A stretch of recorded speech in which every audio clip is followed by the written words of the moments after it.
So, I think we can start, right? I think so. God damn it, your English is so much better than mine, it's kind of embarrassing. Okay. Nah, you're just flattering me. In today's stream, we have yet another guest. I hope we will make up more and more guests in the future. And today it's Yulia. Some of you probably know her, remember her. At least I hope. So. She's our game designer. She was kind of one of the main instruments in terms of game design in Rust Righteous. Am I right? Yeah, kind of one of. Like first violin, or what was it saying in English? Like first instrument, maybe something like that. Like close to the top of how much you did in terms of work, in terms of. Nah, I was a usual game designer. I was we were all very important and instrumental in delivering Pathfinder Rust Righteous, because basically we actually have. Your colleagues don't watch the streams; they will not be. But no, I love them, and without them it would be impossible. So it's not just like only me or like I was the most important. Obviously, no. I did my part. I did my job, but. It's always a teamwork. You can't actually kind of separate or somehow highlight a certain. And now we'll end our stream after this comment from the Kikida, right? Yes. So it is. So basically, we work as a team, and therefore you can't actually somehow highlight one person. It's always a teamwork. Yeah, of course you're right. In game development, there is. I never saw maybe a case when one person decided it all. It's always teamwork, it's team effort, because you just can't do everything by yourself. You just do a little part, and another person do a little part, and in the end of the day, you like sell a lot of games and happy in stream with your players, right? Hopefully. Okay, what we gonna talk about today? What will be our theme? Our theme today will be, let's say, how we tried to maximize the suffering of the player, also known as increasing the synergy and the flow of the game. What do you mean synergy and flow of the game? Can you maybe? Yeah. Talk more about this? Elaborate. Can you elaborate? Yes, I can. Oh, well, sorry. So basically, as you know, we have a lot of different departments like game designer or core mechanic designers, level designers, narrative team, UI, programmers, arts, like not dozens, but like a lot of different departments. And one of the biggest challenge while developing, and it's kind of still is, even after the release, was to create the wholesome experience from the game. Like when you play the game, that it feels as a living world and nothing actually breaks your immersion. And probably as a player, if you played, you could have spotted like some places where we achieved that goal and some places where we kind of failed actually. Felt short, maybe failed it's too some words, or felt short it's... Yeah, maybe, depending. Yeah. I like to criticize myself, it's kind of gives a little bit of motivation to me. All this stuff. And so, this is kind of Yulia in like last week, right? Or maybe on this week. This week was lecturing a lot of people from game dev on our conference, and she will give you a short version of this lecture. Short, not because it's not information for you, just because some of the information from this lecture was like, what is AllCAD, what kind of mechanics do we have in the game. So you just know this already, so we'll just jump to the good stuff and ask the question while we go in. Yeah, and also feel free to ask any questions if you want to kind of. Except for the fixes, it will soon. It's just soon enough on all questions about fixes. Yes, I think. Exactly. or one day. One day also an answer. But we're working on all the fixes, let's say. So yeah. I'm just curious. What about the synergy, like how we. If you want, I can give you a board. We can just remove No, this. Okay. Let's talk, because I just wanted to be like more like when you're with friends, you're discussing some topics, so just feel kind of relaxed, not as a, fair enough. As a lecture, because I mean we're here just sitting on Friday, in our case evening, and talking about game design and different issues while we were developing Pathfinder Wrath of the Righteous. Let's say, like, I call it synergy. So now we try to basically achieve the synergy between different departments, between different point of views, because obviously art, narrative, game design have their own goals, have their own mindsets of how should be done and what should be done. And while we were doing that, there was a lot of different like funny situations, or there was some, I would say, difficult situations to resolve. Sometimes we were not able to find like the most optimal case. Maybe way to resolve the case, right? Ways to resolve case. So probably one of the example, I would start with a funny one. So if you've played the beta, I think, or the alpha, you should be familiar with that case. As you know, I was responsible for the camping, or as you might know, it would be more properly worded, let's say. So I was responsible for camping, for the resting mechanics. It is quite similar to what was in Pathfinder Kingmaker. Right. And a lot of people really liked in Pathfinder Kingmaker cooking. So it was really nice. It actually fitted the theme, the atmosphere of Kingmaker, of these travelers going together, having this camp, cooking, eating. And then we just kind of implemented it partially in Pathfinder Wrath of the Righteous. But the problem is that Pathfinder Wrath of the Righteous happened in Worldwood, where pretty much nothing lives. Nothing grows. Everything is tainted, everything is kind of corrupted, all this stuff. So purifying water, it's one of the solutions, right? Initially there was no purifying water. So initially when I was just like, okay, I have to remake cooking somehow. We can't have animals, we can't really have, I don't know, fish, all that stuff. I was just like, okay, what crusaders or adventurers would eat in Worldwood? Each other. Kind of, yes. So basically Wait, what? my sick brain decided that the bad thing to eat in Worldwood would be demons. It's like there was nothing could go wrong. Like there is no chance that after eating a demon, I would, I know, grow another pair of hands, something like that. Exactly. So it was. Примрак kebab, yeah. Exactly. So there was, I don't know, frog paw, babao blood, someone's eye, someone's tail. Wait. You unironically, right? Yes, it was unironically. So it wasn't actually meals. Sounds kind of metal. The idea was that it wasn't really cooking as per when you go to the kitchen and make a proper kebab. It was like, oh, there's alchemy, you're brewing some magical soups, brews, and all that stuff. Not gonna end well, like, there is no chance.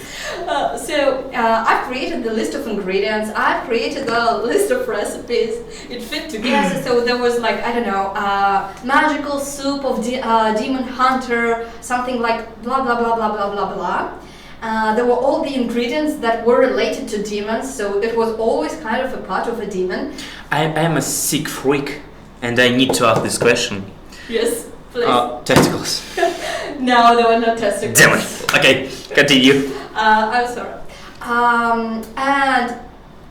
We have this process that when we design something, we put it into submission, obviously for the other departments and designers to see, to comment. No one asked the question. It was just like, yeah, let's eat demons.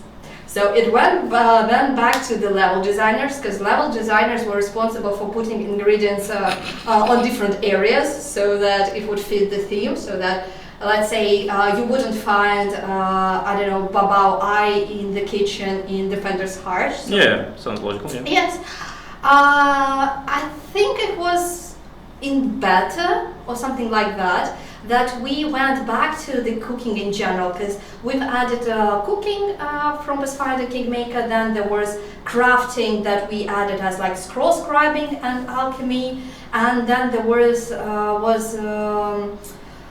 archaeology, where you can give some ingredients to the storyteller. So we had 3 different cases, and we decided, like not we, it's actually our narrative design team decided that okay, we need to put really proper namings to what kind of ingredients is. So where is the ingredient? Where is there is I can't even remember. And they opened your list and like what? Yes, and it was quite late in the development when one of our narrative designers, actually it was Nika, who just opened the ingredient list and just like, I'm not sure that this is a good idea to eat eye of bao bao or something like that. Yes, it was just like, wait a second, why the hell kind of crusaders, good people who are trying to fight demons, are eating demons, taking into account that demons are quite poisonous to people. Like you can't really just, okay, let's eat a demon. Nothing will go wrong. I will gain +1 to, I don't know, saving throw against mind affecting spells. And we were just like, well, you know, it was a good idea when we started, something like that, right? Yes, and we were just like, shit. Yeah, because it was a pain in one place, in the neck, let's say. It was a pain in the neck to, first of all, we had to redo the ingredients. And then level designers yes. were forced to, Jesus Christ, yes, it was to a much, put in different places. A lot of work. It was a lot of work, and it was Serежа Kulagin who did it, and he came to me just like, he stared in my eyes, in my soul, just like, really, Yulia? Really? And I was just like, I can't, like... I thought that eating demons was a good idea. Yeah, in my mind it was like, it made perfect sense, and that's how you can know that I'm chaotic evil character. As you know, eating demon is just like, it's fine. It's like, not a typical crusader when holy warriors fight against demons. It's like a contest who will eat each other first, like who are more evil than the other. So yeah, Yulia is 100% chaotic evil, even to her co-workers. Yeah, but it was a genuine mistake. Yeah, tell me more.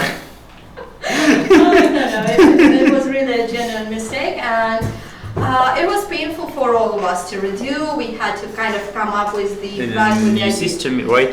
It was pretty much the same system, but we had to. That's I think when we added the purifier solution, because if there is, let's say, I don't know, for somehow you've found this tainted fish. Exactly, what the worst could happen. Exactly.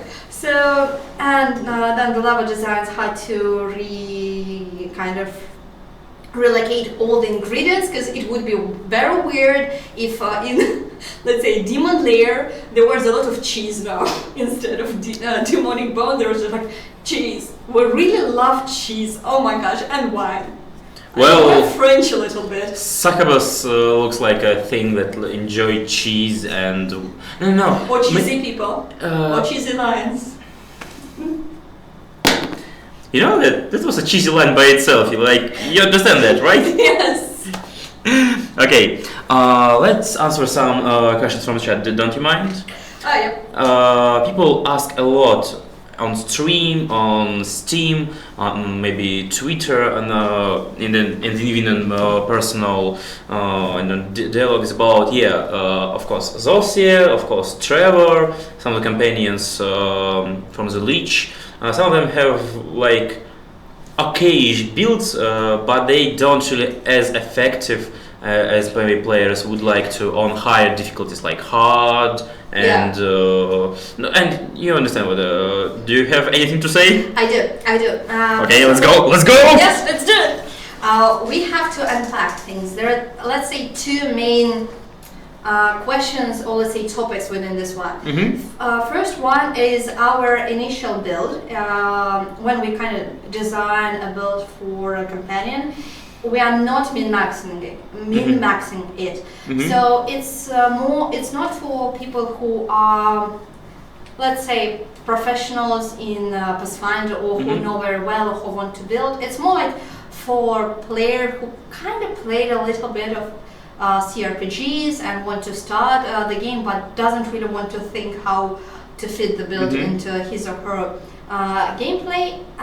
This is kind of our main goal. It's always will be imperfect, and it's always will be more narrative driven. It's not like more narrative driven, but let's say if min-maxing is gameplay driven things, then we try to do it like 50-50 when we are building our game build. Yes, but there was an issue, and I think it still is, that some builds, let's say we have a little bit of rigid system when we develop stuff. So if we change something in one place, or we did a small mistake and we didn't notice it, everything can go to hell with that. So with some builds, and let's say some, even if we include mythic builds in it, it is just a bug. So with especially with Trevor, let's say, because I've noticed there was a question about Trevor. With Trevor, I think as I heard, the main problem with Trevor is a lot of classes. They are great in terms of narrative. Yeah, he was this paladin, I think, then barbarian, and so on. Yes. But in the end of the day, it's like a circus of clowns in terms of mechanics. He's not even jack of all trades. He can do nothing, and he's coming kind of late in the game, and you can't really respect him. And he's meant one of the rewards of long quest line of Zosia. So people kind of confused why to give me a companion this late who I can't use at all. Even on normal people kind of struggle with him. True. Trevor is an interesting case because he is indeed more like a companion reward. Like companion/reward, and he has a really long story. Like he used to be a paladin of Shailene, then he kind of fell. He became the Hell Knight. He fell again, so he will go back to the. He will go back to being the barbarian in our case. And in that case, we were really bound by the narrative design team and the story of Trevor. So we actually had a long discussion on what kind of build we want to do. So it was not an easy task, and we had to somehow kind of balance it. And in kind of Trevor is not bad. You can play with him and he can be a nice damage dealer, but his build can confuse because he has, I think he's paladin, fighter, and then barbarian. I forgot about fighter. I remember about paladin and barbarian. I believe he's a fighter armager, maybe even 2 levels in Hell Knight, because I can't really even remember right now. It is a mix of stuff. But as I said, some of the builds, I think it was it? I don't remember which character has it, and I think it is still a bug, and we will fix it soon. I think it's not fixed right now. Used to have the bigger they are mythic ability, while that character was a melee character, while the bigger they are works only for the rangers. Only for rangers, yeah. So we sometimes have different types of bugs and mistakes. It was not really intended. Some of the builds by design like that. So I would say Trevor kind of by design. Yeah, it's understandable. All of these classes and all of these levels are coming from the lore, like directly from the lore, from his story, if I remember correctly. So with him, it kind of makes sense. But maybe. Okay, there are two questions from Didi Kiki and Machazi, I think. But why his story can't be just lore and classes show his modern self? For example, Scylla don't have raw classes. Scylla is iconic character, and as far as I remember, Scylla should have paladin classes only in her character build. So while Trevor, we really wanted to show his story, and we actually tried to minimize the damage that having paladin going. I think he's chaotic neutral right now, but basically at some point he was definitely lawful neutral, lawful evil, and then chaotic evil. So we tried to minimize that damage, but we really kind of can't show it off, because that's the problem of the synergy. So the main topic of today's discussion is that when you're trying to achieve a synergy, you have to do some to make some compromises. So let's say if we would make him just barbarian, let's say, then you wouldn't feel the struggles that the Trevor had to. You wouldn't just like pay attention to him, because just like, yes, I'm kind of barbarian, yes, he used to be Hell Knight, he used to be paladin, but there was struggles, there were reasons why he made some decisions and decided to drop being, let's say, paladin, and we wanted to show it.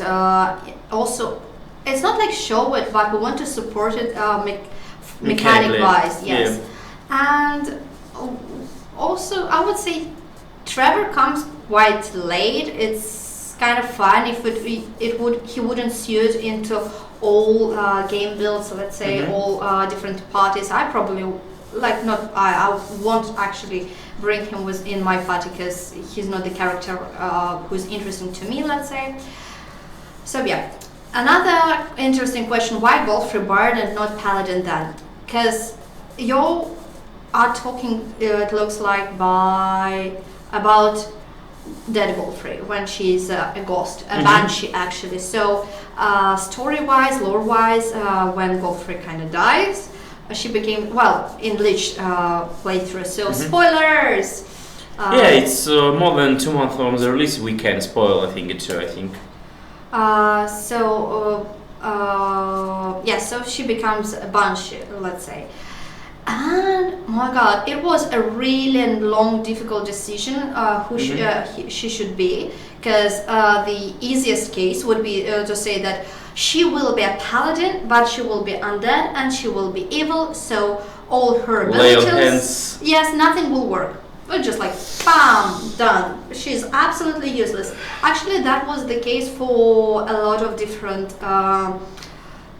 Lich companions. That was actually the reason why we added the Lich power, Lord of the Dead, I think, or something like that, Lord of the Dead, because we had to somehow explain where Divine's power, I think it's for Staunton was mostly, where Staunton's divine powers can come, because all of those divine casters, or those who are close to divine casters, need to have a god to entity to grant them their powers, and when they just basically die, the god will stop, just like, nope, I'm not supporting you, just like do whatever you want, I'm not supporting you. So we added Lich this ability just for the sake. And with Godfrey it was a little bit more complicated. We couldn't make her a cleric.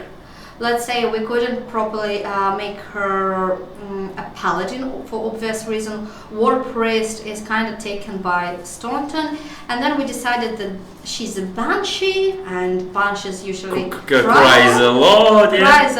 So we had to and then we let's say if you're playing the Lich party, you don't really have a supporting role, because there is Slayer, there is, I think, War Priest, there is Cavalier, and someone else. No, there was Castiglier, I think, probably he's a fighter, I can't remember who that. And then we needed some kind of supporting role. So we decided, okay, let it be Godfrey. And yeah, but Godfrey was not an easy decision. We basically more like, okay, who she can be, like what class would suit her. Even Bard was her. We can't use a proper bard. It was, I think, an archetype of bard. So, because it's just typical bard. It's meant to sing, not scream like a banshee. So, and maybe just my thought. Maybe Skald would work. Maybe like, of course, she's nothing close to the Skald in terms of her story, but in terms of mechanics of banshee, I think Skald is kind of close to it, maybe. Some of the archetypes of Skald, maybe. And Skald should be useful in this whole melee party. That's the problem. It's more like a melee party, and you don't really want to make a melee party for them. With Godfrey, we just decided that Bard probably would suit better. We didn't have really Bard. Skald is. I really think that bards in general are better than skulls, let's say, and it's not the melee party, because then the Delamere is just do her stuff with both. But you're right. Yeah, you're right. So yeah, basically. But with companions, it's always difficult. First of all, there are a lot of different viewpoints, like how or what the character should be, what kind of build this character should have, especially like among the players. I know that some people really sad, as I can see, about the Trevor, and that they think that the build was ruined, but it's more like a matter of perspective. It's probably not the min-maxing build, but we never built any, we never make, let's say, any build as min-maxing. But in terms of design, for min-maxing, or maybe for just pure power, who is your favorite companion from the game? Like, who you think is most effective, and why, of course? Like. Good question. I would say the most effective is your main character. No. It's an easy one. No, you'll not go like that. One companion who you like the most. In terms of gameplay. No, not story, not everything, just pure gameplay. Oh my gosh, that's such a difficult question, because I really prefer to think about companions more in narrative. But from narrative perspective, if you, I like rangers, like not let's say not rangers, ranged characters in general. Probably I would say it would be Lan, Vanduak, Arshulai, all. So everyone who can hold the ball. Yeah. I'm just trying to remember all the companions, because actually there are a lot of them. Delamere, obviously. Ivo is a little bit overpowered right now. But it's not by design, or not really by design, though. She's just a little bit too powerful.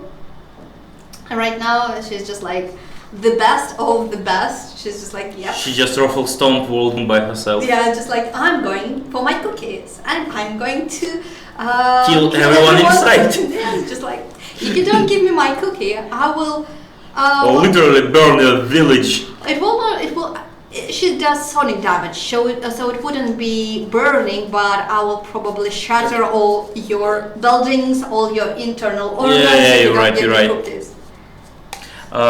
Camellia, I know a lot of players like Camellia in terms of gameplay, because she comes at the first level, so it's easy to like someone who comes at first level, because you have much more freedom. Yeah, but you're still restricted by the how you used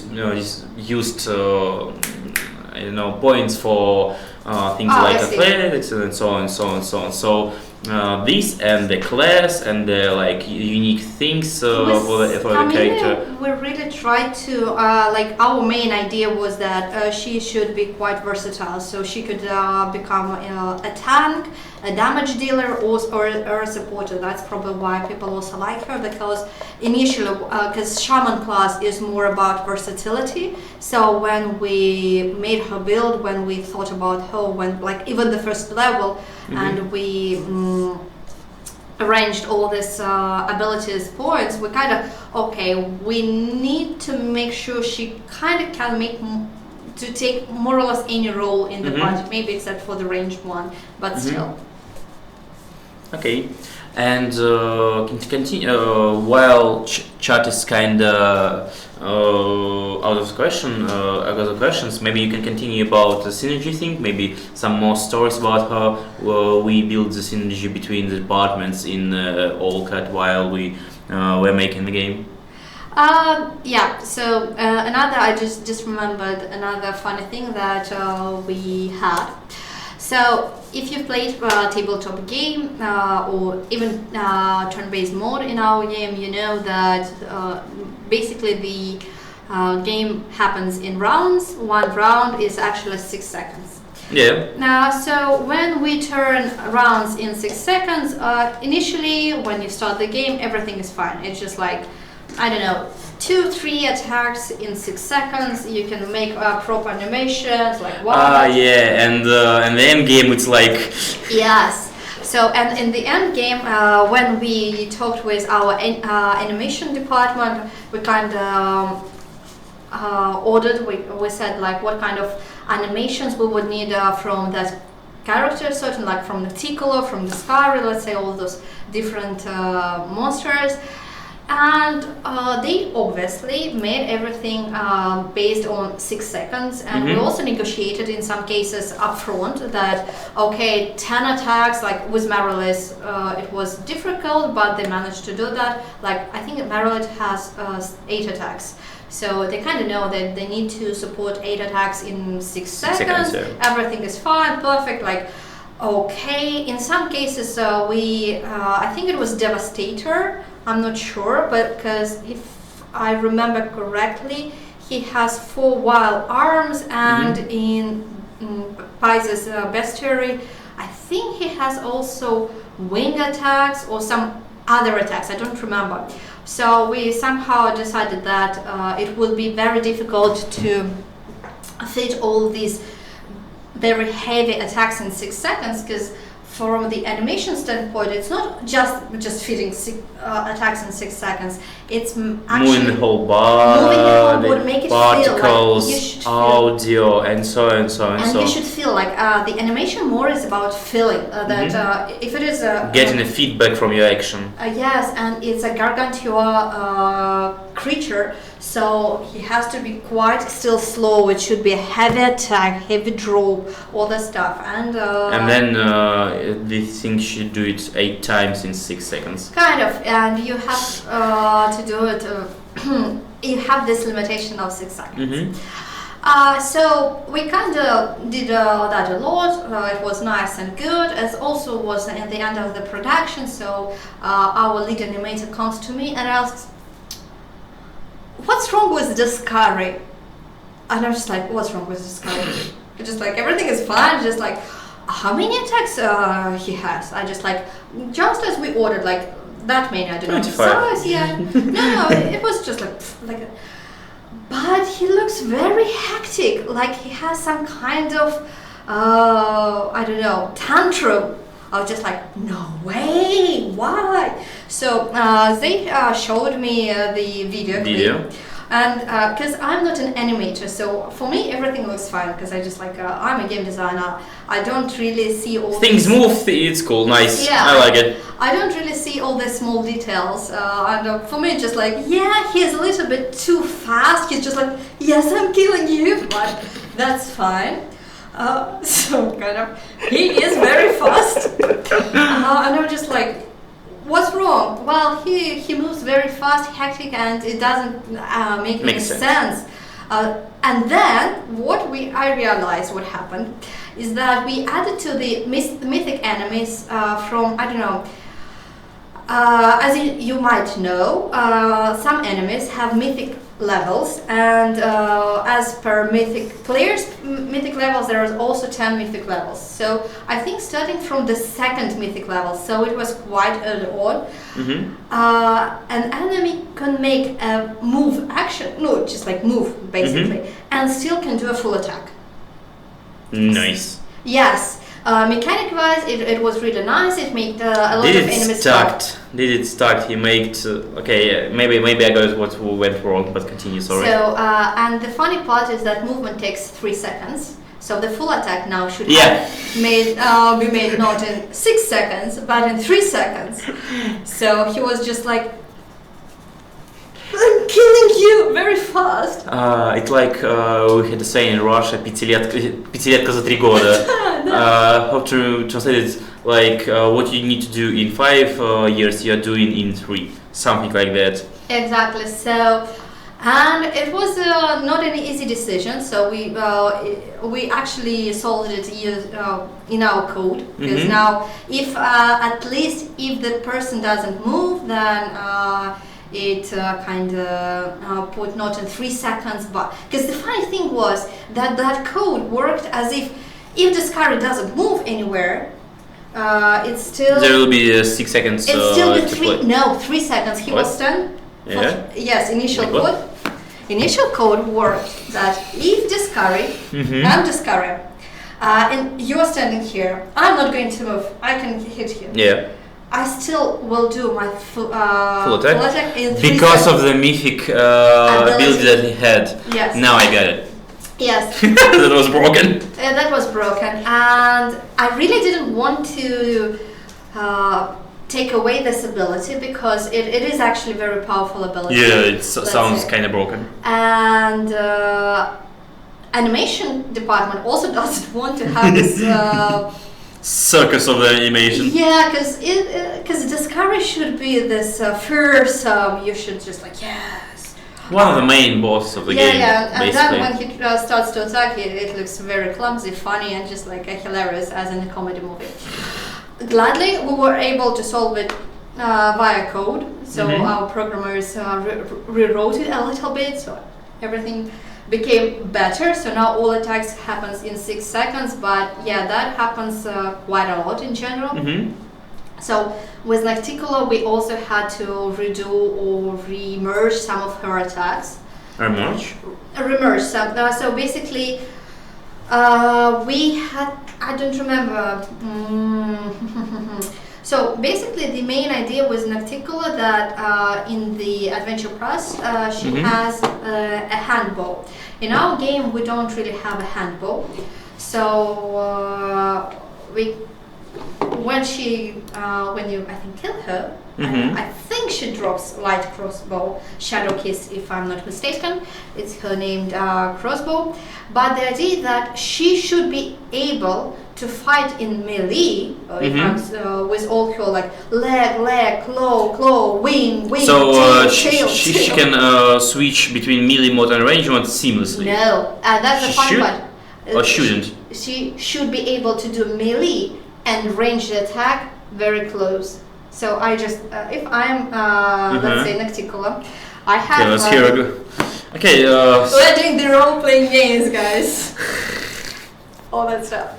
So if I'm Nocticola, I have a handbow, which is actually a light crossbow in our game. I'm going to shoot you, I don't know, let's say 6 times. I don't remember the exact numbers. 1, 2, 3, 4, 5, 6. Then I have a claw.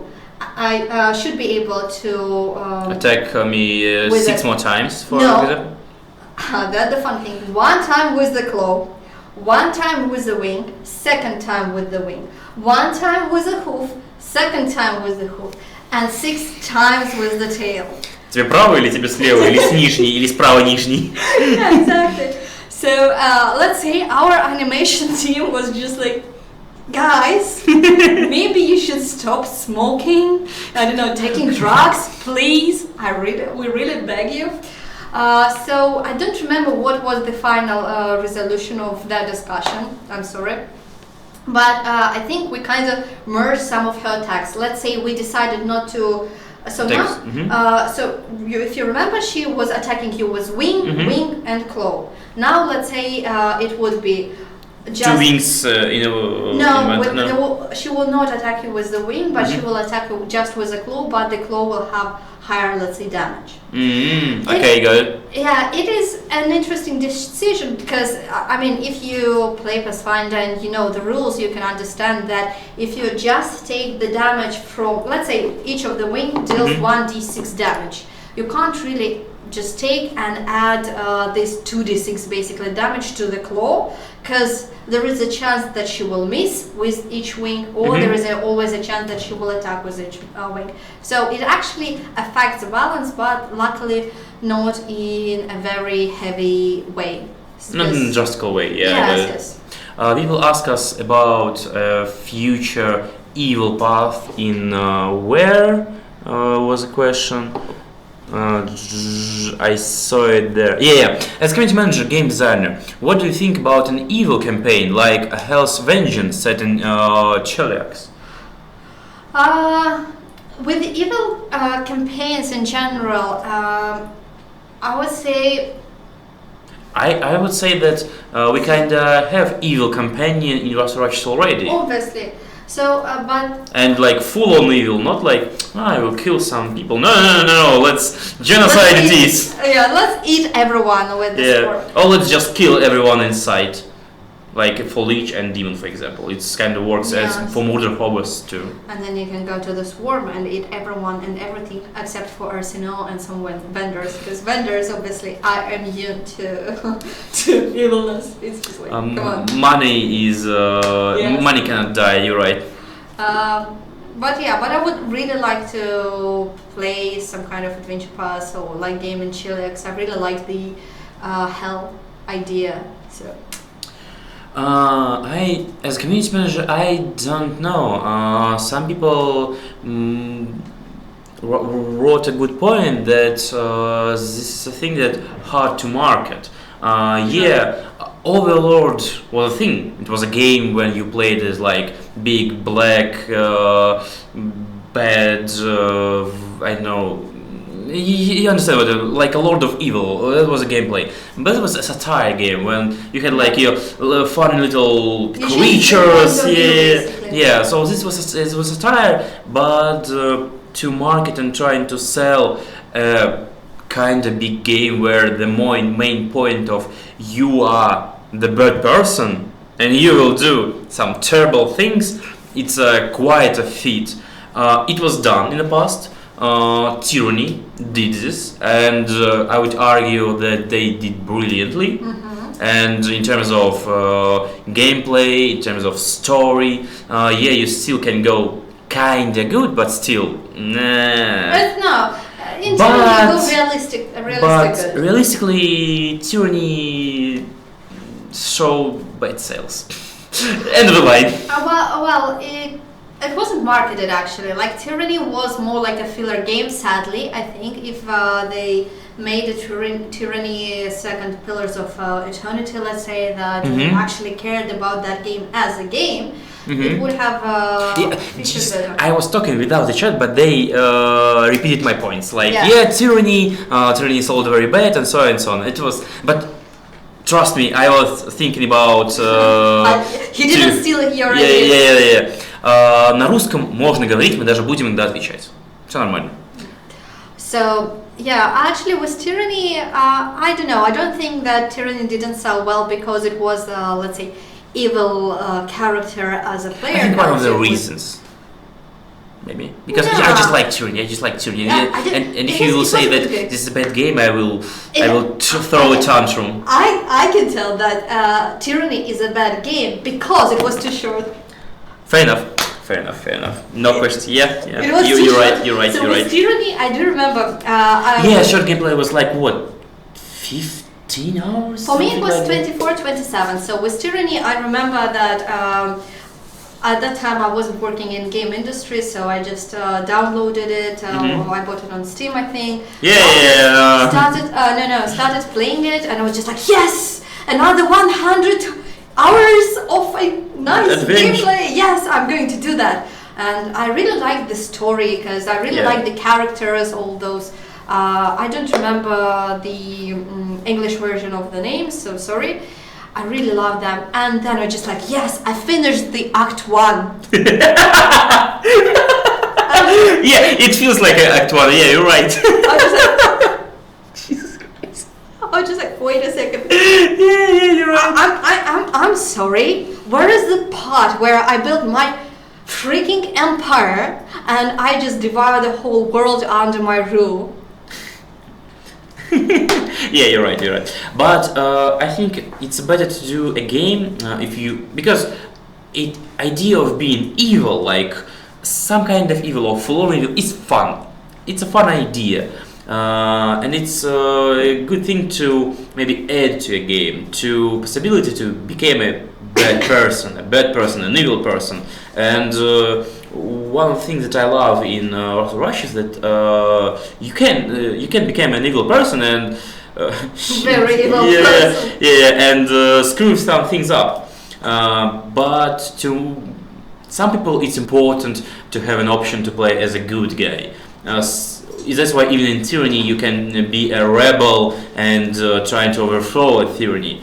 So I think it's better to do a game when you can do both. Then you can become an evil, or when you became a good person. That's like one of the things that I didn't like in Mass Effect, in third Mass Effect, because in first and second, Renegade was kind of shitty person. Like he was not a great person. And in the third game, Renegade, it's more like, I'm gonna save the galaxy too, but I am incompetent.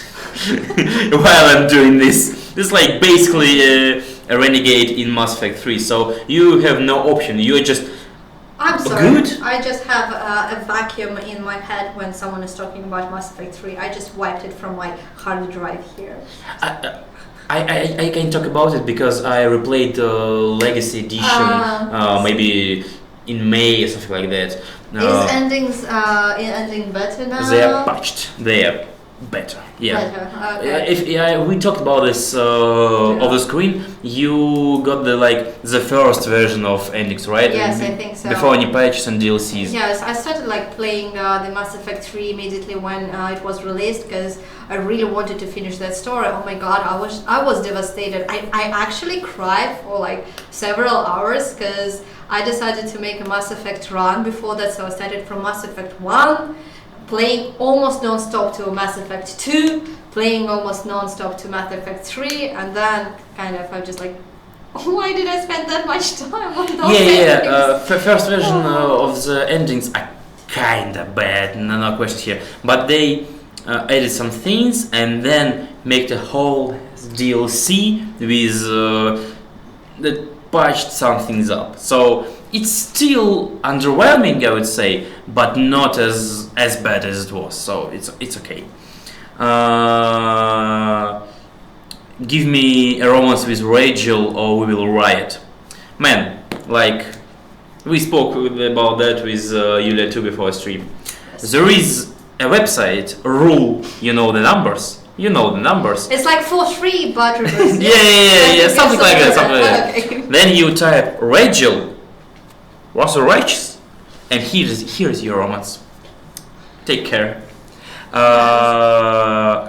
Okay, let's give me a romance with Malak. Okay, let's stop cheating in other games and let's continue our talk about Russell Righteous. So, that was one of the good examples of synergy.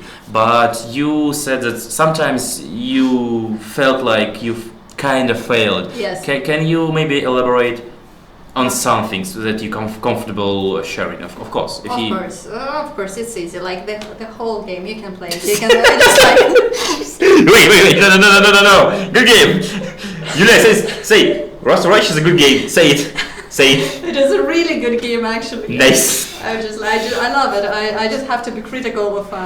No. I think it's a healthy way to look at your work without any reservation that I didn't. My psychiatrist said that no. Okay, jokes aside, that was. What about trauma dump? Let's go! Obviously there were cases when it was really difficult to pull the synergy off, or kind of.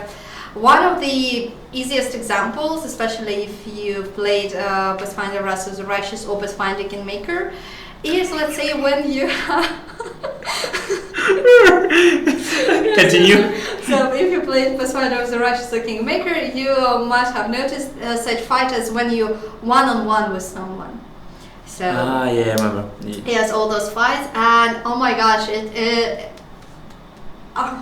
I don't know. I have a 5-minute how to say it, blank screen in my head when I see a task or and kind of a task basically from the level designers or from narrative designers. We want one-to-one fight. Like we want an assassin to come into the bedroom of the main character and try to assassinate them, and I'm just like. And it should be very experienced assassin. He or she is a really nice bounty hunter. It's very difficult to fight. It should be an epic fight. And I'm just like, okay, what if the main character a wizard? What if the main character two-handed fighter? What if the main character, I don't know, a bard, anything? It's just like, and how to make it difficult but still doable for every single variation of the character in the game. Exactly. So it's always just like, okay, it looks like we have to compromise here on making the whole fight easy. Because we can't risk, especially if it is, so this is where we will talk also about the playful darkness. So in our game we have the story fights, let's say when the fight happens during your main quest or one of the main like companion's quest. We can't really risk the fact that this fight will be unbeatable. That we basically will create some kind of assassin that will come to the wizard, just like stab, and you're dead. Not really an epic fight, not really a nice experience. way to end your game, basically. Gameplay, especially if you play on Last Atlantis. Yeah, it won't be nice. So we had to, let's assume that our player will be a wizard or playing on the core difficulty, so he kinda should be a more or less adequate wizard.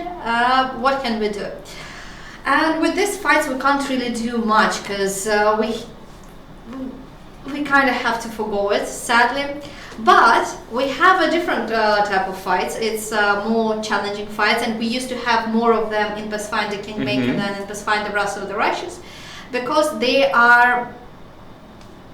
So we have non-obligatory, let's say, I don't remember the word, fights. You can skip them, you can come back later and fight them. So Playful Darkness is the best example of such kind of fight.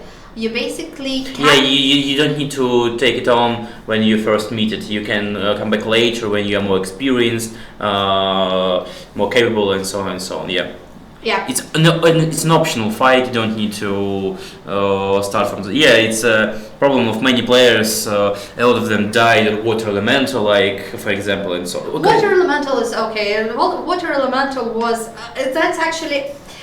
Water Elemental is a little bit different to Playful Darkness because you can come back. Yeah. Yes, you can't come back in case of Water Elemental, and you can't come back in case of Playful Darkness. And we used to have more of that in Pathfinder Kingmaker, because Pathfinder Kingmaker had a more sandbox approach to the game. Yes, and in Pathfinder Wrath of the Righteous it's more linear. So when basically you finish one act or one chapter, you move to another, you don't really come back, and that's why we don't have that many such encounters in Pathfinder Wrath of the Righteous. So in that case we have a lot of freedom, because we don't expect you actually to beat Playful Darkness if you don't focus on it. So Playful Darkness is beatable if you don't focus on it or don't think about it in chapter 5, but in chapter 3 you have to kind of I'm gonna buff myself, I'm gonna drink every single potion that I have, exactly. I'm gonna buy some precise, some specific items that will help me beat this creature, then I'm gonna suffer for 3 hours. It's just experience with my friends. It's literally how my friend... Just for my friend, I know this. No. I just keep the playful darkness, and then I saw her in actually like, I know you. See you in 2 chapters. Yes, it's since it's done this, something like this. So I just keep her. But my friend, it was like a full 1 hour rant about her because he was playing on hard, and it was like there is some PTSD in him after this fight. Exactly. Mm-hmm. Another example of let's say where it was more like a bug, but if we consider that basically the state of the game on release is the final state and we can't make a change, then it would be considered a failed case of synergy.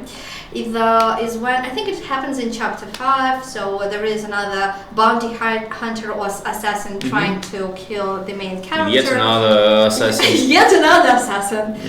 In our hood. So when I received the task, I didn't had a lot of additional information, background information on in what case that happens. It's just like, okay, some kind of, I think it is a Minotaur assassin with Lenorm summons or Lenorm hunters additional. So just like, okay, if it is a hunter, experienced assassin, so on and so forth, probably that would be an ambush. So probably that character should be invisible. I didn't expect that this character would start talking with the player before attacking it. So there were a lot of bugs that, okay, there is someone talking with me and then attacking, but we don't see the creature's model in the game. And the reason why is because the player character had, let's say, not enough perception, so they didn't see that there is a Minotaur. I don't remember who was that, like, let's say, the enemy under the Great Invisibility spell. So it was just like nothing, talking and threatening to kill you. Yeah, that happens quite a lot actually. And it's still in the game, or it was fixed somehow? I don't know if it was, let's say, I fixed that, and I think it should have been in one of the patches, but I'm not sure in which. And what was the fix? You make he re-enters invisibility, something behind you, you can see in logs, or how it works? Well, basically, I took off his pre-buffing of Great Invisibility. And so he talks and then he buffs himself, right? I'm not sure that he in the end buffs himself, because let's say if you talk about making an encounter, there is a huge difference between pre-buffing and then spending a standard action on doing that in the beginning of the fight. So I decided I've decided that okay, he's not going to go in Great Invisibility, because why the freak did you decide to talk with the person you've decided to kill right now? Yeah. Kind of. So yeah, people talking about how they cheesed Blade of Darkness with Azata Trance. He Azata Trance intensifies. This bug is very companion can summon them, by the way. I don't think so. Azata Trance, so that every single companion can summon them. I don't think so, this is but maybe you have more info? I do remember that I fixed one bag. Yeah, I struggle with this word too. One book with Azata Trance, basically. Sorry, let's do very comrade Russian accent for a okay, this is my normal accent anyway. I will not change anything. I actually don't remember what should happen with Azata Trends, but I don't think that anyone should be able to summon them, especially that much. Showing off a miniature. Oh. Sorry, I'm not at home. It was When I was in Minsk, I was streaming from my home, and I had a shelf with a lot of miniatures of Warhammer 40k.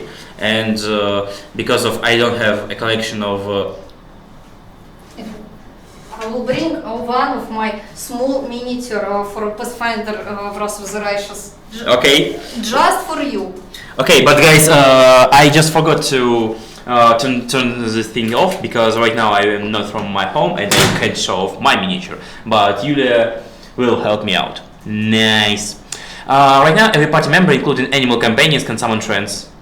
Oh my god, включил акцент. Да это вообще жесть. Просто чего? But okay, I will take this in account. I will talk. I will even ask maybe today about this. No, I don't think. Maybe on Monday I will ask developers, is it intended? But yeah, so you can have 6 companions and then 6 animal. Yeah, even animal companions can summon trends. I don't think this is intentional. Like there is no chance. So this is not a small miniature. This one is. Wait, you bring big ass Discovery? Yes. Okay. Here. Yes. So basically, well, this is Discovery. Obviously, this one is Paizo already colored Discovery. I bought it in Prague. This is my. So it's a personal yes. possession. But I just decided to leave it in the office because. I don't know, to create this feeling of imminent death and this hectic Discovery who is trying to do all his attacks in 3 seconds. This is a great line. Yes. We can recreate lots of Rings to Tower scene ends with those kind of trees. Yes. And this one is actually, let me just check if you can see it. Yeah, you can do it. Can you? I don't know how that's done. It's kind of work.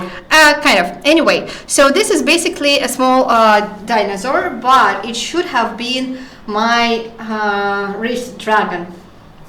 Wait, what? Race Dragon? Rift. Rift? Yes, so when we played Pathfinder Wrath of the Righteous tabletop game, it was a miniature for the tabletop, right? Yes, for my character. This miniature was colored by one of our narrative designer, Arseny Krymov. So thank you. Yeah. Yes. Tane, right? Yes.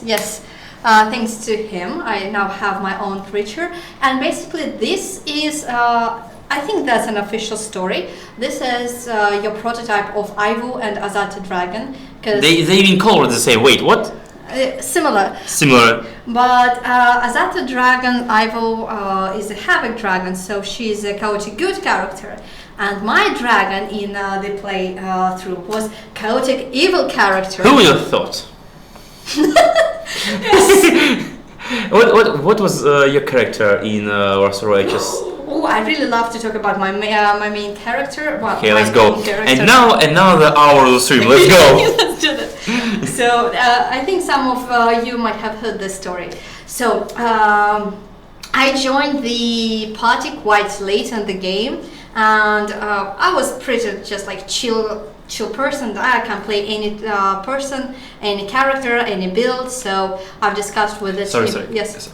Please tell me, the based dev who was against dinosaurs still works at Owlcat. He is a hero for speaking up lol, even if he lost in the end. I think the person who was speaking up against dinosaurs was game director, if I remember correctly. So it was, yes, Alexander Mishulin, and I actually fully support him. I don't like dinosaurs in a fantasy game. Sorry. Dinosaurs, because I don't know what you're talking about. But yeah, it actually was a game director who was against the dinos in the game. Yeah. But when we saw that one Kickstarter break or something like that was achieved, another, and we had no other option for Kickstarter, he was like, okay, let's put dinos. At this point, I don't care. Exactly. But so, what was your character? Yes, so I've talked with the team what kind of role they need to the role they have in the party, which I can suit. I really like to be a cleric, and I really like to be a cleric of, in this case, Pathfinder Pharasma. So, but wait, how you get away with cleric Pharasma, who is, I think, kill? Wait a second, there is a story. But I wasn't able to become a cleric. There was Mhm. already a war priest. I don't remember war priest of who. Anyway, so I said, okay, whatever, I can be anything. So we've decided to go a bard with archetype. I don't remember the name of archetype, but the one that more specializes in dealing damage with bow. Mhm. I'm just like, fine, I don't care. I can be whatever you want. And the background story of my character was that she really wanted to become the cleric of Pharasma, but sadly I don't know, for some reason she wasn't able to pass the exams. Pharasma denied her to grant her the divine powers. So my main character was really, really sad. She went back to her mom. Her mom told her, well, you can always become a bard. At least you can go into some courts and you will earn money. So she just like, okay, I will. This lingering air on your lips, like, okay. Yes. You're good. Yes, it's just like, okay, I will become a bard. And my character started as a true neutral character. Like, she didn't care for anything, or just like, she was fine with anything. So, and when we had several parties in general, and our party was an evil party. Because one task that we had to do as players, as a party, to see how an evil party could survive Adventure Past Wrath of the Righteous. Because Wrath of the Righteous Adventure Pass kind of based that you are goody yes, good, exactly. So, or at least neutral. so yeah, almost all my party was pretty much evil. So, And how many people? 5, 6? I think that there were five Five people. yes, and GM, so 6 in total. So we I just, okay, I will be true neutral. Then my chaotic, evil inner side, yeah, started to appear more and more. It was a fun experience, fun game, because we even sometimes fought with like as a characters, not as a players, but as a characters, that because we're evil, we don't really want to cooperate. Just like, and if you do something bad to me, I will do bad to you too. So all that stuff, and sadly, it was one of the last sessions due to I don't know if you can say, due to quarantine, let's say, that followed everything. So one day we're just, I think it was near the Lost Chapelle or something like that. One might be mistaken. So we were walking around and we saw, no, there were dragons, rift drakes, I think at that point, that were attacking our camp.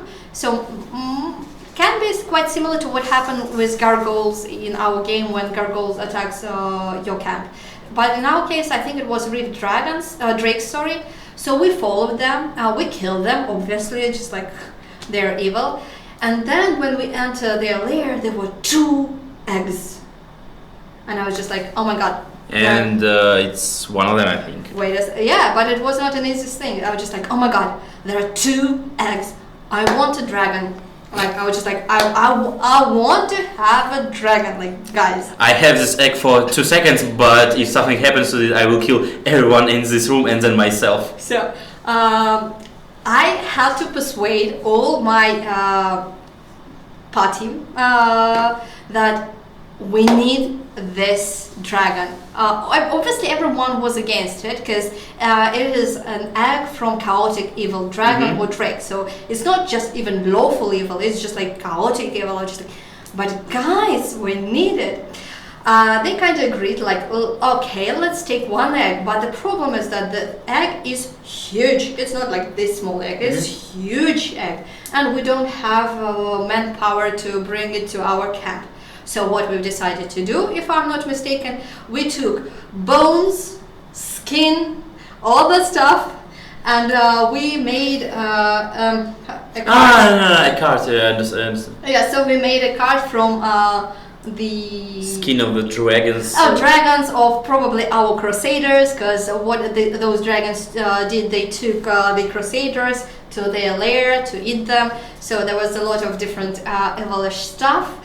We brought that egg to the camp, and in Dresden. Let's go.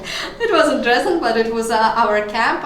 I would say that Crusaders were not really happy or amused to see that card. Johnny's hand in your hand. Yeah, kind of like that. And basically, that at that moment, first session now ended. And on the next session, our GM decided that, okay, I will get my dragon, and I will get my dragon immediately if I give up half of my mythic powers.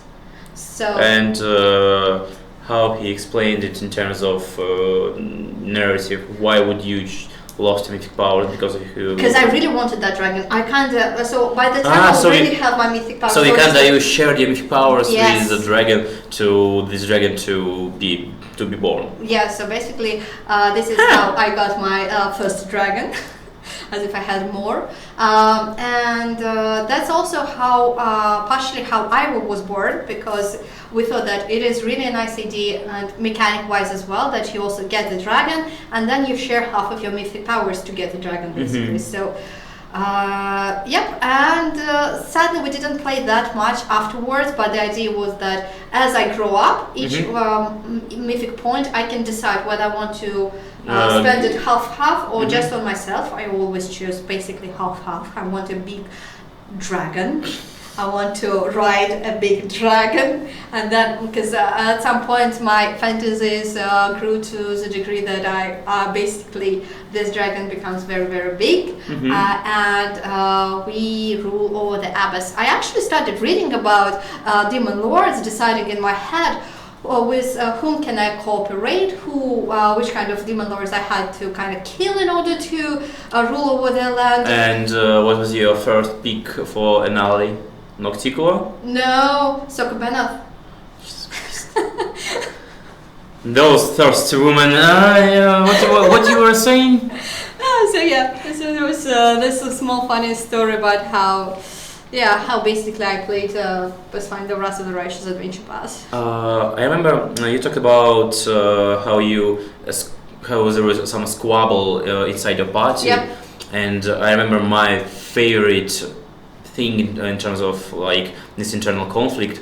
I played in another system with just my friends as a hobby, and I had a character who was like kinda rogue, half it's another universe, so don't care, it doesn't matter, but it's just kinda a criminal lord with affection to animals. He can train animals, he can trade them, and so on and so on.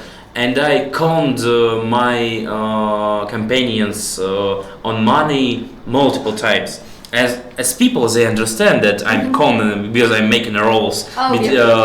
But as a characters, they can do nothing. Like he give me some things that are really really expensive, and I check is it expensive thing? Do I know this thing is expensive? And no, this thing is a huge. I can make a huge deal out of it, and I turn to him with I can sell it for you, but it will cost like a little sum. I will give it to you. I will not even take some percent from the sale because it's just this cheap. And then I go sell the thing, took most of the money and give it to him. Like here's your 100 money. I don't remember the currency. And he was like, yay, character, yay, thanks. And the player like, give me my money. Exactly. My favorite trick was I had a trained animal who know how to come back to me every time. And my favorite trick was when I come to a new location, I will find, and it was like a well-bred animal, like a dog of very expensive breed, and I will come to like the richest guy in the location, and I will sell this dog to him, and then this dog will come back to me. And my companions know this trick very well because I played the same trick with two of them as well.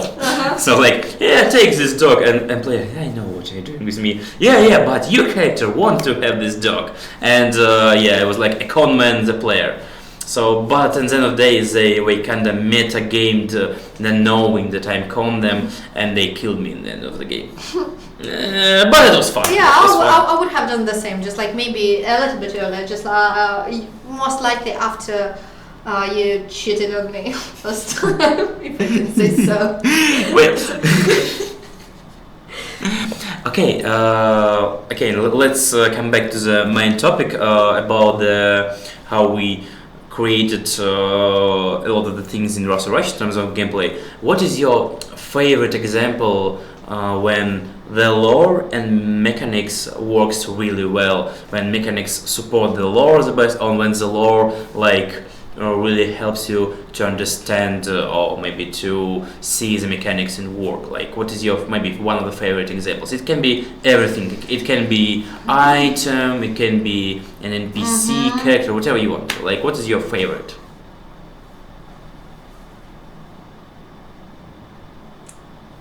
Is that how a certain encounter on Slayer came to be? No, I joined the Olka too late to kind of do anything and make a difference.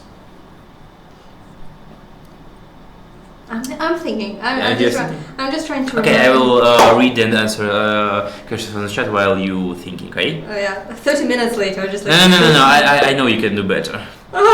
15 minutes. Okay, that sounds good enough. Oh, by the way, now that units on tactical map are supposed to be useless.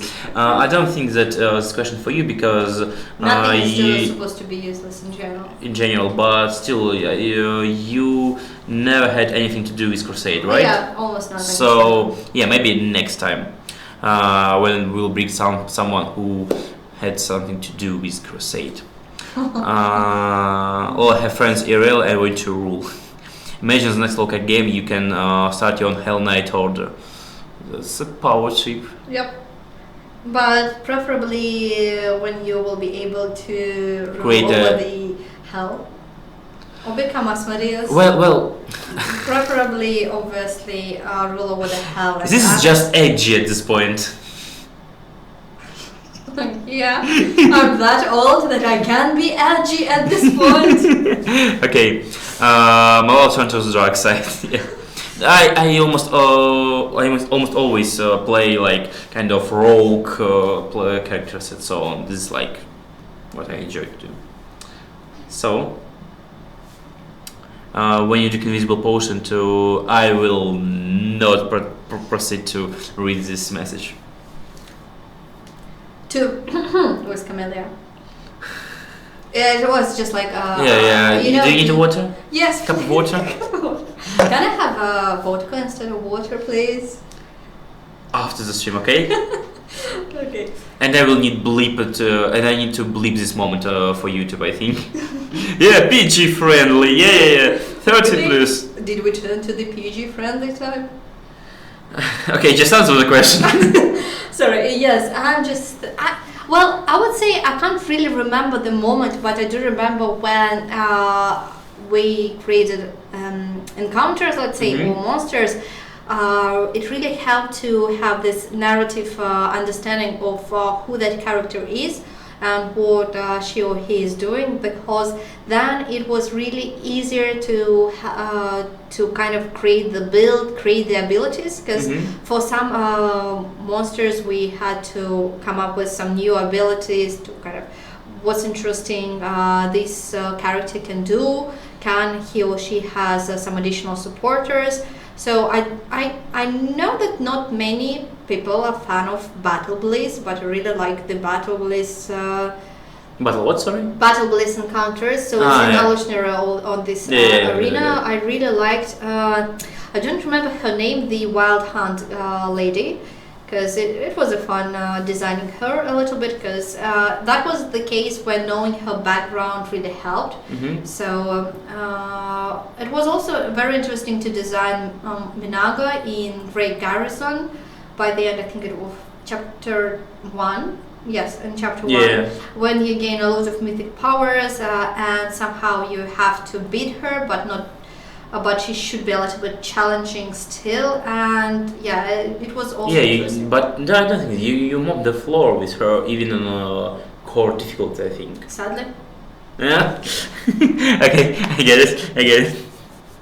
Oh yes, and Axro, Chieftain and Winter Sun, yes, it was also interesting. So yeah, it is really nice when narrative designers give you named characters. instead of unnamed characters, because especially when those monsters are outsiders or something like that, because especially in later chapters it was really difficult to I know it's easy to talk about negative sides, I'm sorry. It's okay. I think as people said, no one is more critical to our game than our players, so you can never out-critic them. True, but that's a challenge. I accept that challenge. So what was it again? Oh yes, so in chapter 5 I think there is a case when Cheliak's queen and her general comes to you, not the queen I think, maybe even the queen comes to you and with the army, and you have to fight with her, or when doing the regular fight you can, not the regular quest, there is an option for you to fight with him and other prolictors. And that was a challenge because in most of the cases they are pretty much human, or let's say not the human, but the playable races like human, gnome, halfling, all those elves, etc. So you can't make them too powerful. Yes, and we have this limitation of having level 20 characters. If it is a named character, you can't really make him higher. I'm talking about when you start with a playable race. So you can't really make them higher than level 20, because level 20 and higher for a playable race is reserved for the legend. It's basically it's a unique feature. It's just impossible in the Pathfinder settings, let's say. So system, yes, sorry. So we somehow had to come up with the ideas that they summon devils additional that has higher outsider levels than usual. So yeah, and another thing when you have to fight an unnamed character. So our main idea is that unnamed, just let's say a usual crusader or a usual cultist, all those characters can't have a level higher than 9. Why 9? You said before the stream to me this fact, but why 9? Why not 8? Why not 15? Honestly, I can't really answer you that question because I don't remember the answer. It is kind of a rule basically to which we adhere, that was made by our creative director. So yeah, and that was challenging sometimes as well. So I really liked outsiders in that case. Another interesting thing that I think we didn't Sorry, we didn't consider when we started creating the Pathfinder Wrath of the Righteous is that most of the demons are melee fighters or can possibly become casters, and there are not many ranged demons. So yeah, you're right. Yeah, and the reason was, well, because usually in the book they're melee fighters or casters, and there's probably you might actually, it might be interesting for the viewers to have the stream with the arts department, because there are lots of different interesting limitations and opportunities and life hacks that they've created. We have, like, all our characters within the game can be divided into two parts: is creatures and characters. Creatures are basically, let's say, Balor, it will be Kalavakos, Gallo, you can get the idea. Usually they have a really different anatomy, they have different set of animations, and characters is basically something that is similar, that has the human skeleton, so it will be humanoids and not.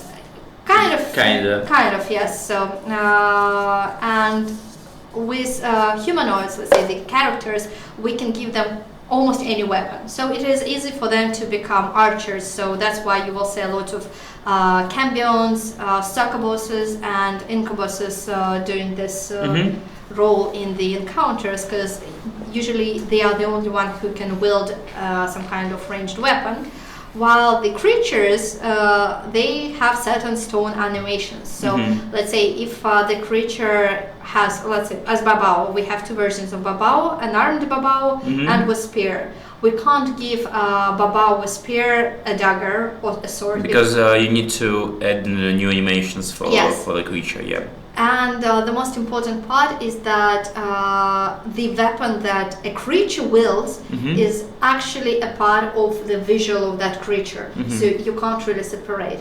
While the weapon... So it's just part of the model. Yes. While the weapon that a character wields is a separate model. Yeah, because you create the system for the main characters, for companions, and then it still works for the succubus and so on. Yes.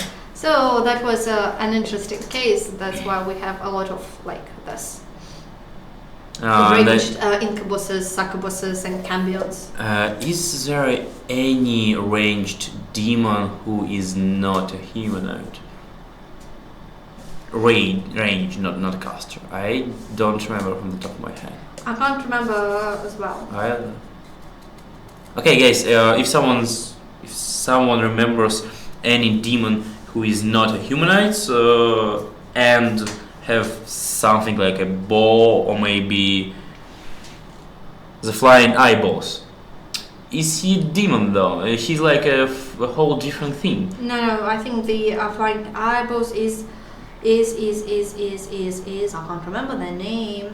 But he's like some danger. But the problem is, yes, let's say acid spits or spits nasty stuff. It's still casting, so they're kind of casters. We have a lot of ranged casters, like we also have genetics, for instance. Even those who specializes on rays. But if we're talking about bows, crossbows, Nocticula, and well, Shamira is actually based on the character, so it doesn't count. Okay, Shamira is also with longbow, flaming Shamira. But yeah, Nocticula, and she have, as you said, a crossbow, right? Yes.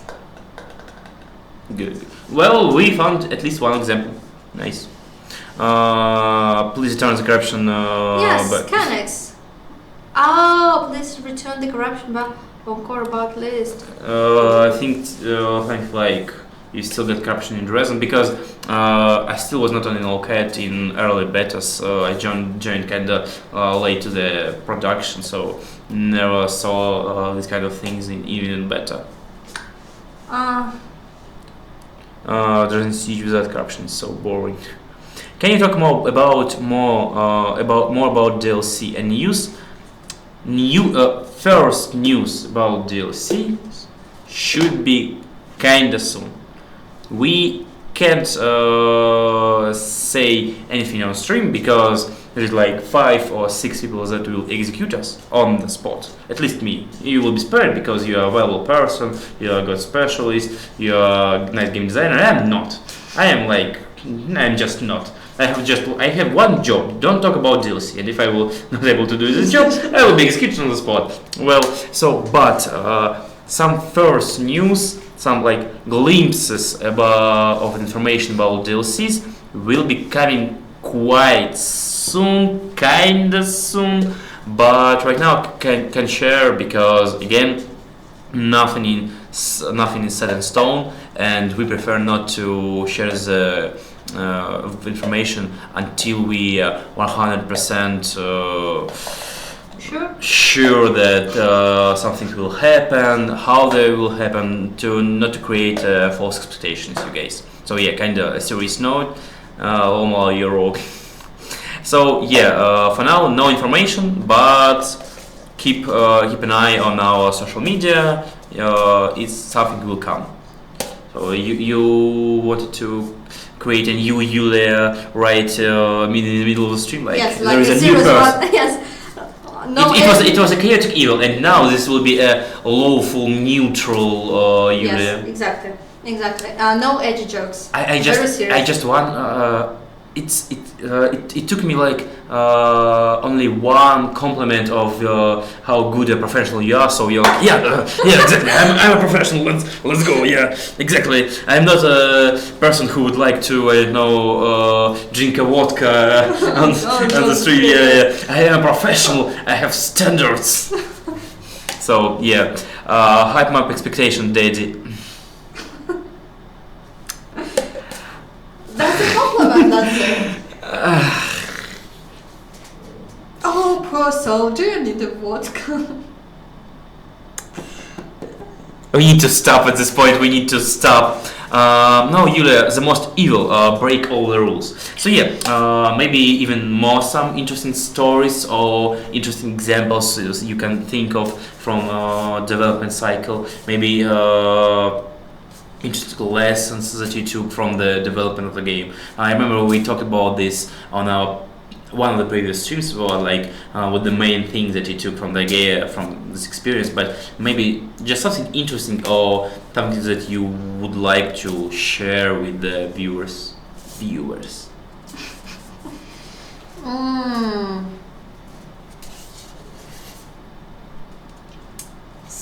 I don't know. It's so difficult to answer such questions because at that moment my mind just go blank and just like lessons learned. Any interesting during development? Like you made a whole ass lecture for the DevGam. You can think of. I already told you most of our examples. Yeah. It's now hour and a half. It's like hour of the lecture, 30 minutes of edgy jokes that were sadly absent in my lecture. Maybe it would have saved it. Did you think that it went badly? No. It's a bad question for you. No. It went great. It will great. Say hi to your psychiatrist. Okay. She will tell you hi as well. I don't know. But going back to some serious. Well, obviously we've learned a lot, but most of it is more process-based. So just like how to create a pipeline of creating a level of character or something like that. Yeah, more about synchronizing with different departments, because what sometimes happen is that let's say our department didn't really know what happens in the game narrative-wise, so we kind of knew the mechanics, we knew the balance side of the game, but we didn't really know what happens in terms of the story, what challenges our companions basically face. There were some funny stories, and I still think it might be in the game. I remember it right now that I think in the end of Darren's quest or something like that, I don't know, at some point in Darren's quest, because he should come from the rich family, it's just like he has a lot of money, he's just like this rich spoiled boy, all that stuff, and then he gives you a present, and it's cheap present. And from the narrative standpoint, initially it was designed to be an expensive present. I think he buys you several scrolls or something like that in the end. But initially the idea was that it should be a really nice, expensive present to show that Darren is a rich guy. But because we didn't have items left, when we get to Rand's quest, trigger warning. So because we didn't have any items to spare, or there was a time limitation, just like, well, guys, now he is trying to be just a jerk. Well, it still kind of fits the character, I think. It fits, but it creates a different feeling from the character. Maybe sometimes not what the narrative designers wanted, and. This was an important lesson in general, because sometimes it can make the game better, but quite often it can destroy the mood, because let's say if the whole dialogue is written about what an expensive present you get from the Darren, and then you will get, let's say 100 gold, 200 gold, and they have what? 5 million. Yeah, nice, Darren. Yes, and the answers from the player, oh my god, that's so many, I didn't expect you, I don't know, to give me such a nice present, and just like, that's a disconnect. So sometimes that happens, and I realized that it is very important to kind of have this very deep communication, and well, we actually... Deep how? Deep in Jira, deep in face-to-face? It's more like face-to-face, because... So remote work sucks in the end of the day. I would argue because... Okay, full remote, without maybe full remote when there is no chance for you to meet your colleagues. Maybe 1 or 2 times a week in office, nice, but full remote kind of sucks for game development, right? Or am I wrong?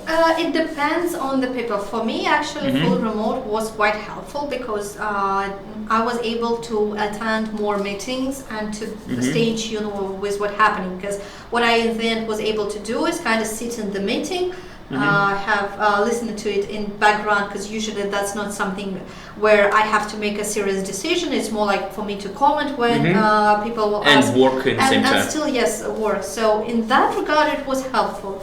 But obviously, because we lost all these kitchen discussions, kitchen talks, some of the information and some of the lower Going feeling, over your head. yes, it just went away. Yes, I noticed it too in my previous work when I also worked as community manager in another company, but it was a big multiplayer game, and we went on full remote with like simply no communications at all. And while I was in office, I was like, I would understand that every single thing that will happen in our game, I will know at least something because I hear it on the kitchen when we're smoking. I'm like talking in corridor, so I just hear it in the cabinet. And when you're alone in your flat, all you hear is you're crying from another day, echoes of your crying, nothing Of your else. suffering, so guys. Yeah. But so meeting like 1 or 2 times a week in office sounds kind of like a great thing to do. I'm going to kill you now. Sorry, what? I'm not have to kill you. I'm sorry. It doesn't work on me. It just doesn't work on me. Sorry. We will see. Okay, I can do it. Okay, I saw some great question. I don't think. I even don't know. Can you answer this question about Unity? How deep your interaction with Unity? Do you struggle with it, or you just have nothing to do with it? Maybe you work in different instruments and so on.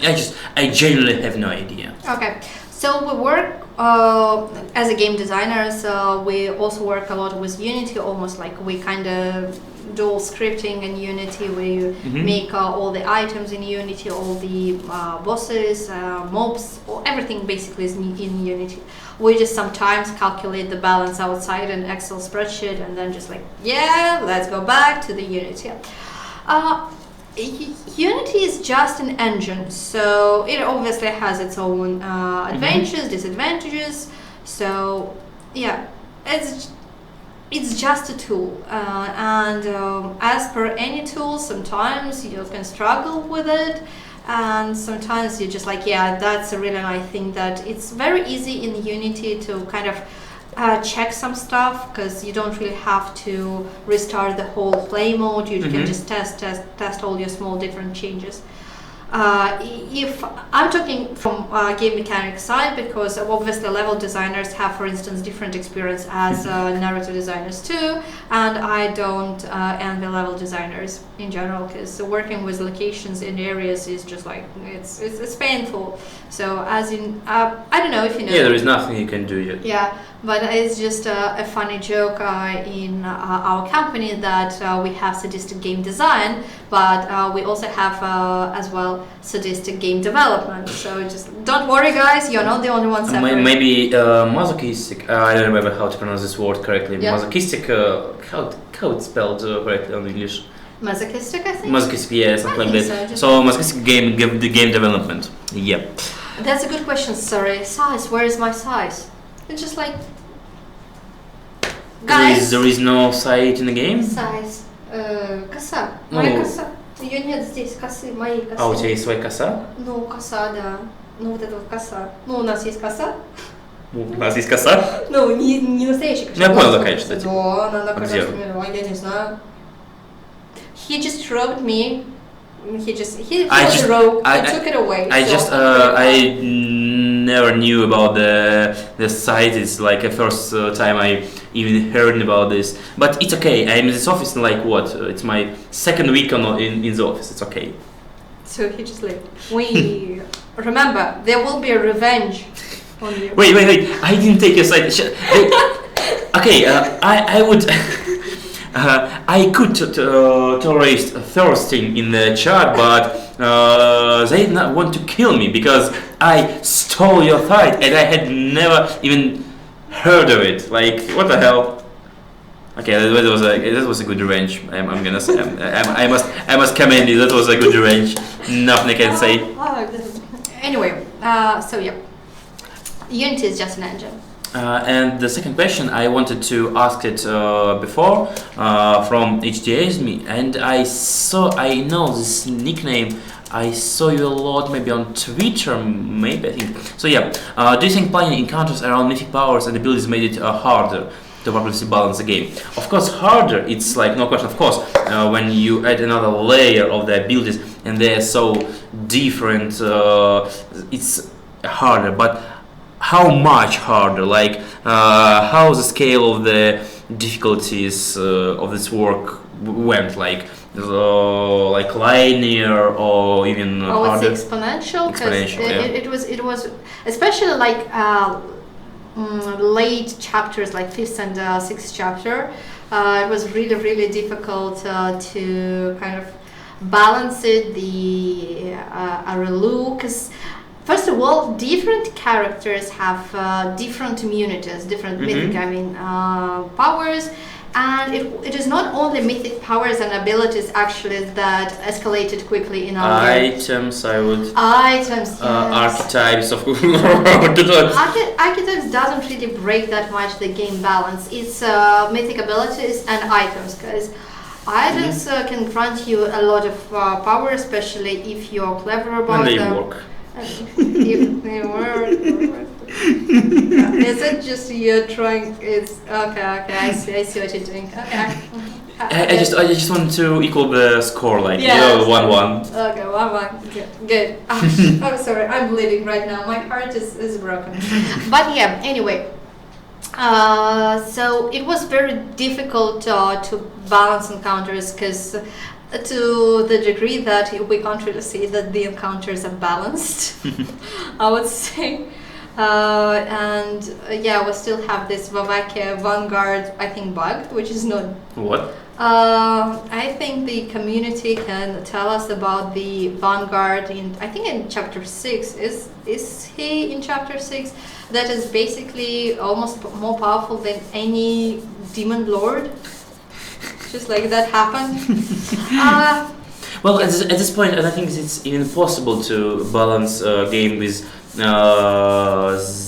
this much variables. Like, yeah, you said about items, a lot of them give you like crazy powers who will break game in a very different manners, and I would say that archetypes matter because a lot of these items make sense in a different archetypes more than the other. Of course, there is some unique like ring for shamans and so on and so on, but sometimes it's just the item works better with different classes. So it's like, yeah, sometimes also righteous is not balanced, but it's just because it's crazy hard to do this, because it's not even possible, even if you really want to, and even if you have people like you who are, of course, understand what they are doing. I really hope so.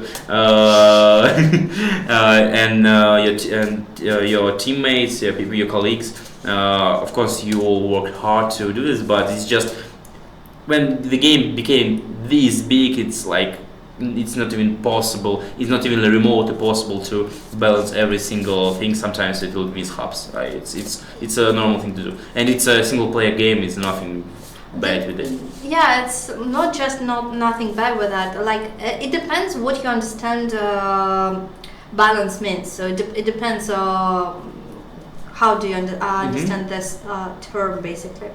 Because in the end, much more important than balance is fun, which is right. More difficult to kind of calculate, to understand, because for different people, different things can be considered fun.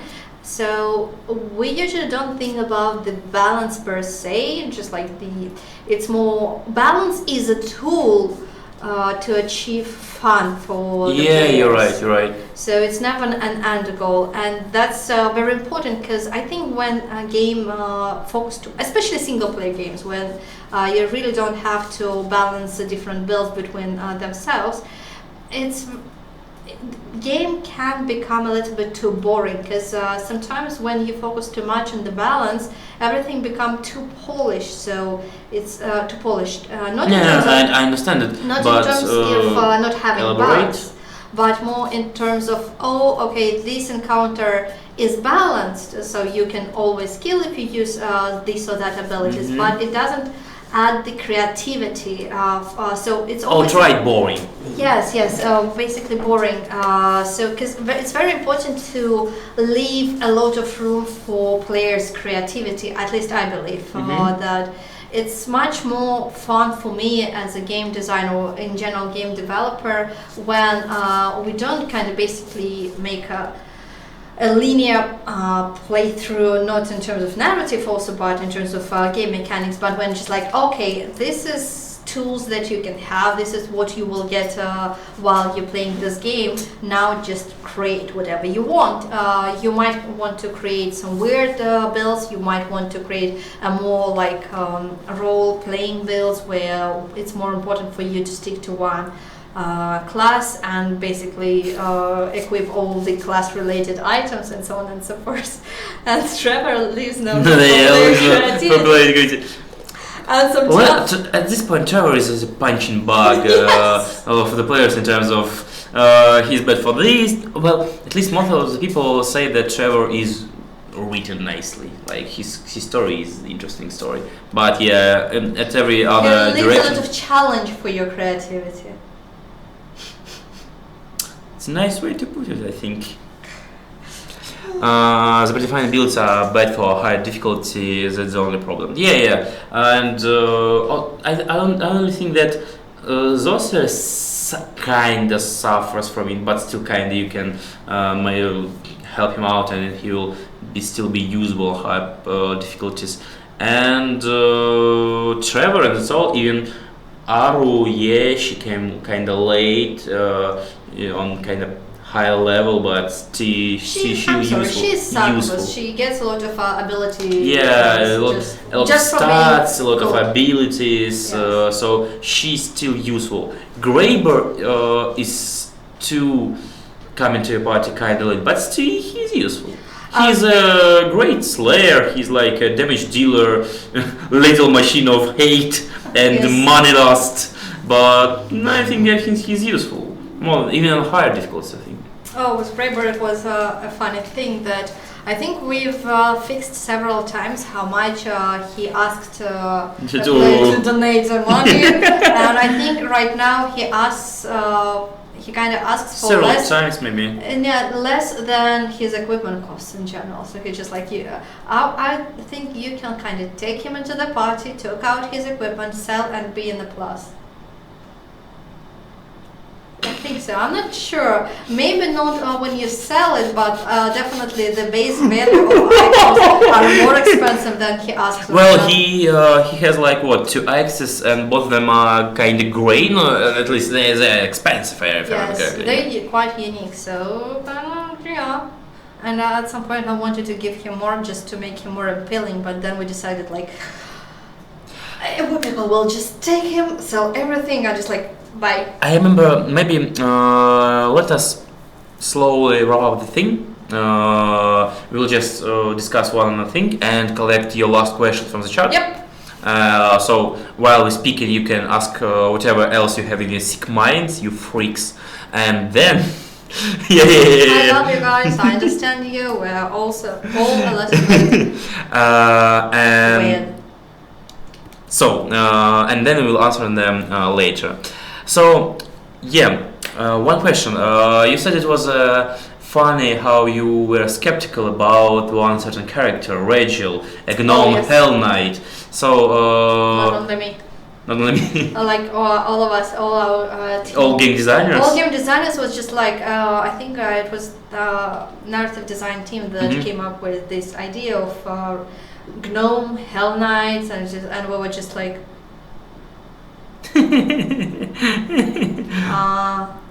What should we do with gnome Hell Knight? It's like it's a very weird choice. Yeah, min-maxing. What about that? Yeah, so it was kind of a challenge for Regal to make sure that he is a decent fighter. So there were several ways to do that. So basically, one of the limitation of GNOME, apart from the ability scores, is that the GNOME speed is lower than you. I think it's 20 instead of 30. Yeah. So I think because of the bug, now the speed of Regal, if he takes this beyond the, I forgot the name of the mythic abilities that basically removes all your race problems. Yeah. Race problems. Jesus Christ. Yeah, so I think right now you can make his speed up to 40. 50, so he can become really, really fast. Gotta go fast. Yes. Gotta go faster. Yeah, because we've added also this. So with some characters, as you might see, some characters, if you compare with what would have happened if you created a mercenary, have more benefits than the mercenary. The reason for this is because, first of all, we have to support some of the lore decisions, such as Rapier and Camellia, let's say, and also because when you use a character, you kind of expect it to fit almost any part. It can be more versatile. That's why points for some characters are higher than the ones that you get for the mercenaries. So with Regal, the story was basically the same. We're just like, oh my god, what we're going to do? How we are gonna salvage the Gnome Hell Knight? Yes, and so that's why we actually paid a lot of attention to the Gnome hooked hammers, as you can probably could have noticed while playing the game. There were a lot of them. Every single one for Gnome main character and Rachel. Yes, I think it should be like this right now, because I haven't played Pathfinder Russell. No, there's lots of after hammers. some patches. So I think in one of the patches we actually took the weapon in the second chapter from the one of Gnome Hook Hammer from the vendor and put it into the La Chapelle, because we wanted to make Regal more appealing. Because basically at that point, what happened that Gnome Hooked Hammer became a tax. So if you initially it wasn't designed, it just happened like that. Initially it happened that if you want to play a Regal correctly, you need to pay this money up to buy this weapon. So now it should come from the loot, and you feel a little bit more rewarded. And for that we even had to create a new enemy. So I do remember. To be honest, when I play, I use Rachel a lot because for me he's like the second damage dealer in the party, like in the melee. Like, he's good. Like you took the really hard task, but you executed it I think perfectly, because from all the melee damage dealers who I got, I used maybe Rachel more than my character, and Rachel are main melee damage dealers. Volgift sometimes you use a knife or two, but I went with arcane casters. I more leaned into arcane casting type side of things of him. So yeah, for me Rachel is let's go my boy, kill them all. My little ball of hatred and self-flagellance. But I call him Regal because I'm more used to Russian way of pronouncing it. Me too, I think. Yes, when you said Rachel, I was just oh my gosh, indeed, in English it sounds different. So with Regal, I really liked his character. So just he's so cool. There was some Rachel is based. Exactly, he just makes sense.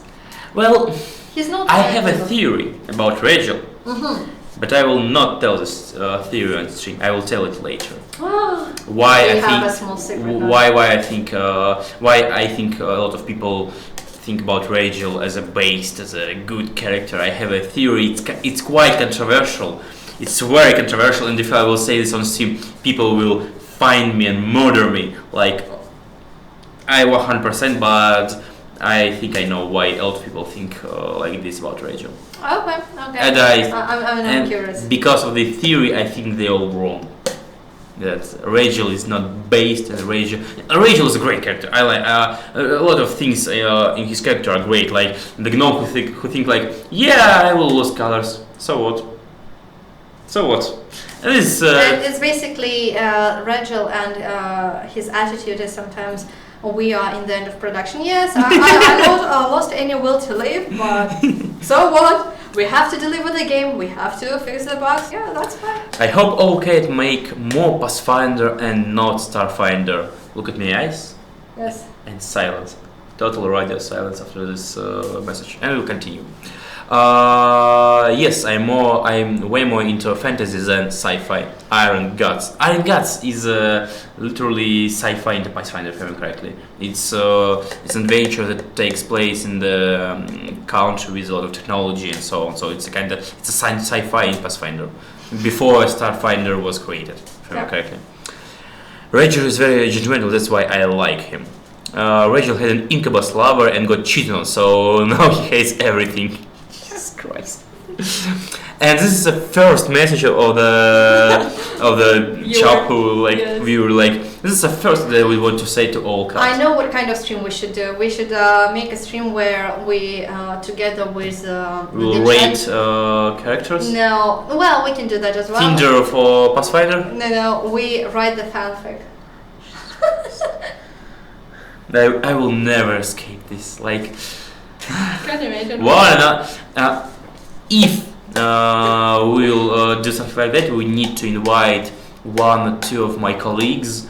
Well, for starters, we need to invite someone from the narrative department, because I think most of them are fanfic writers in the past. Yep. Or we can not invite them because they are too good in this. They will write a competent fanfic who people will like. This pure shit of our fantasies. Say words they start on letter P is banned for now. So yeah, we need to write something really, really bad, like something without any trace of taste. And for this, we need to not invite our narrative designers. They will ruin it by doing it too good. Making it make sense, basically. It's not something we need to do. I think I can write the fanfic for the Swarm, because basically it will end very fast. No, it won't. I didn't know. You have a very weird mind, because my mind it will be very short. Swarm. Very short fanfic with romances. Why every single stream with every single quest? I swear, even with spies away that like, can you do this in romance? And like, yeah, you can. Like every single stream with a quest and active chat always boils down to, hey, let's talk about some romances. But no, I think we can write that's good our fantasies. In general. Okay, we need to stop. At this point. Numeria, Numeria is a country with a... How I changed the topic? Numeria writes. Thank you, Arendal. You are my saving grace. But yeah, Numeria is a land in the Pathfinder. Black water is tied to Numeria too, if I remember correctly. Exactly. I really liked actually making enemies to the black water. There was a little bit of issue initially with the regeneration. We tried to kind of fix it, but in general it was really interesting to do something with Numeria, and I honestly really love the final weapon that you get by the end of that quest. I don't remember. I remember the helmet, but the weapon?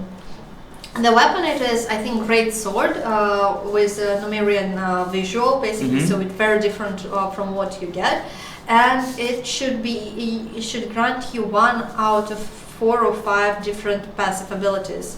Yes, and I love that. I thought that, oh my god, I'm so smart for doing it, because I cheated. Well, it was. To be honest, I kinda skipped through the why is this sword is great, because I was reading the chat. Why is this sword is great? What is? Now the secret will die with me. No, please.